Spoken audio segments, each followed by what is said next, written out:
everybody, it's your pal Misty. Get up, move, and enjoy. It is day 8 of FitMas.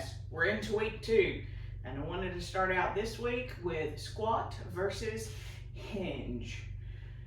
One of the things that I see a lot of new people do wrong is squats, and I think a lot of that is because they don't really understand the difference between a hinge and a squat. That was true for me, so if that's true for you, this video is here to help.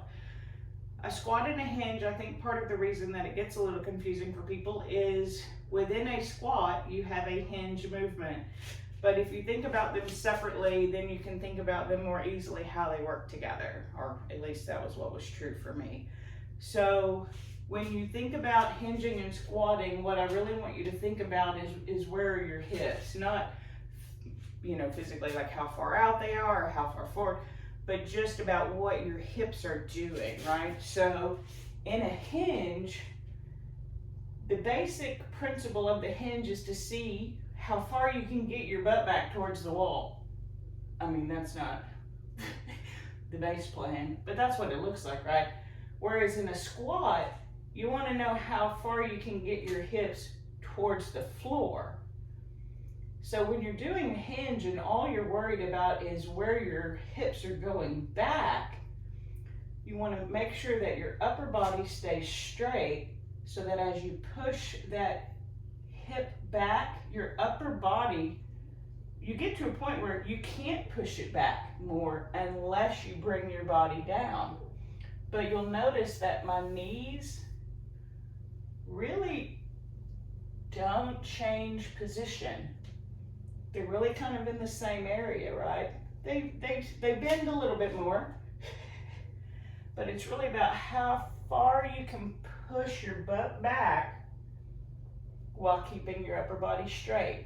And you'll notice that my upper body is almost parallel with the floor while my knee just has a slight bend in it.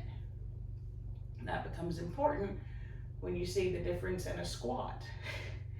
In a squat, it is how close you can get your hips to the ground. The only way to do that is to bend your knees. So yes, it's best if you start out with a little bit of a hinge to push your butt back, but then when you get to that point where you would normally start bending your body forward, instead start bending your knees so that you can get lower to the ground. And now you see that my legs are more parallel. Do you have to go that low when you're first starting? No, my squats probably started here. So that's why for a lot of beginners, when your squat is here and your hinge is here, it kind of feels the same, but it's really not. So hinge, butt to the wall. Squat, butt to the floor. Now this is going to become very important for a lot of exercises, so I'd like for you to practice. Am I hinging or am I squatting? And if you have any questions, of course, let me know. Like this video if you like it, dislike it if you didn't, subscribe if you know how, and comment down below.